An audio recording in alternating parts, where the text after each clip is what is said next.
So, have you ever just stopped and wondered how one person can completely flip multiple, totally unrelated industries on their head? Well, today, we're diving into the unique thinking method of Elon Musk, a guy who seems to make the impossible possible. I mean, it's a fair question, right? How does one person get a handle on so many different, super complex fields? We're talking finance, electric cars, rockets, even brain implants. On the surface, it just doesn't seem to make any sense. And just look at this list. We're not talking about slightly different versions of the same thing here. Each one of these companies, they demand a really deep, specialized set of knowledge. So what's his secret? What is going on here? Now, you might be thinking, well, the answer is just hard work. And yeah, putting in a 100-hour work week is definitely a huge part of the equation. But pure effort alone doesn't explain how he cracks problems that entire industries have been stuck on for decades. The real key isn't just how much he works, it's how he thinks. And this is where it gets really interesting.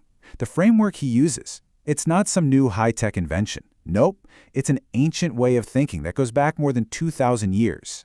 That's right. This whole idea traces back to the ancient Greek philosopher Aristotle. He called it reasoning from first principles. It was all about finding the truth by starting at the absolute bedrock of a subject. Fast forward a few centuries, Isaac Newton uses it to come up with his laws of motion. And now, today, Musk is using that very same concept to build the future. So what exactly is first principles thinking? Well, it's pretty simple, really. It means you ignore all the assumptions, all the things everybody knows. Instead, you boil a problem down to its most basic, fundamental truths, the things you know for sure are true, and then you build your solution up from there.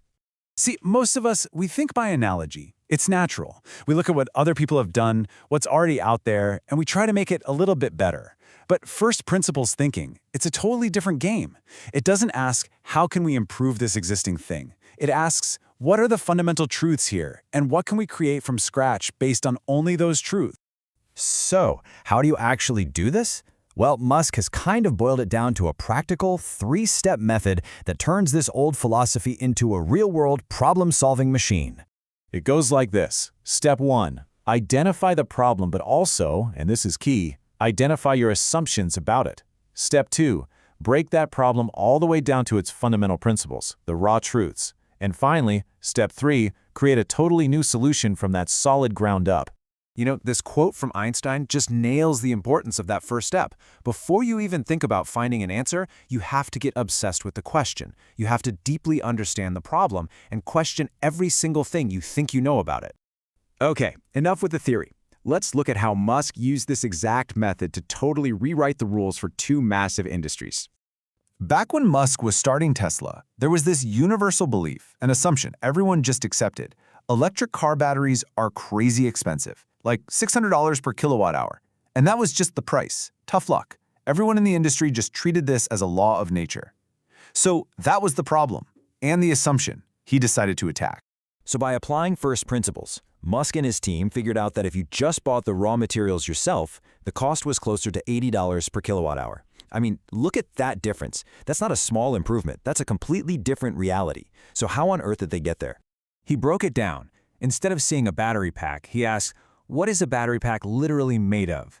And the answer was just a bunch of basic materials. You got your cobalt, your nickel, aluminum, carbon, some polymers for the case. So then he just went and looked up the price for those raw materials on the open market, like the London Metal Exchange. By starting from the cost of the actual ingredients, he saw the true fundamental cost. Everything else was just layers of inefficiency and middlemen. And he did the exact same thing with SpaceX. The core assumption, the everybody knows fact in the aerospace industry, was that rockets are unbelievably expensive because you have to build a brand new one for every single launch. Think about it. It's like throwing away a 747 after just one flight. But by breaking that problem down and building a reusable rocket from the ground up, SpaceX dropped the cost of getting to orbit to just 2% of what their competitors were charging. 2%! That is the power of reasoning up from what's true, not from what's been done before. It's a total game changer. So what's the point for the rest of us? Well, this isn't some secret tool only for billionaires building rockets. It's a powerful mental model that you can apply to any challenge, big or small, in your own life and your own work. So here's what it all boils down to. You gotta challenge what you think you know. Deconstruct problems to their bare bones truths. And don't just settle for making things a little bit better. Innovate from scratch. So often, the real barrier isn't the problem itself, it's the way we're thinking about the problem. And that really brings us to the final thought I want to leave you with. Just take a second and think about it. What is one long-held assumption in your life or in your job, one unbreakable rule that might just be waiting to be challenged? What could you build if you just started from scratch?